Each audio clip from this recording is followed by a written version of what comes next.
আচ্ছা, এই সপ্তাহে অর্ডার আছে কয় বস্তা? অর্ডার তো ভাই 1000 বস্তার উপরে আছে, কিন্তু আমরাই তো দিতে পারতাছি না।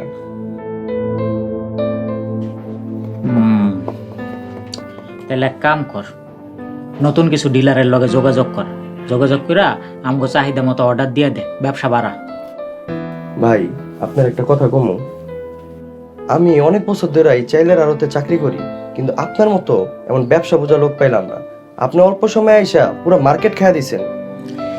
আরে আমি এত কিছু বুঝি না, আমারে আল্লাহ তাআলা সুযোগ মিলিয়ে দেয়, আমি খালি সুযোগ হাতছাড়া করি না, কাজে লাগাই।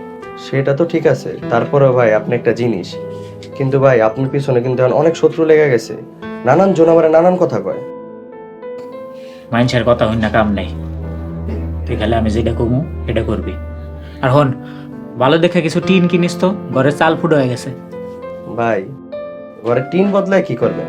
আপনি এখন যে পরিমাণ টাকা কামান, এই যে দোকান, পিছে গোডাউন, আড়ত, আপনার পক্ষে একটা বাড়ি করাই তো কোনো ব্যাপার না। টিন না বদলায় আপনি একটা বড় দালান করে ফেলান। করবো ইনশাল্লাহ, এত তাড়াহুড়ার কি আছে, আস্তে ধীরে সবই করুম। থাক, আমি বাড়িতে যাই। ঠিক আছে ভাই।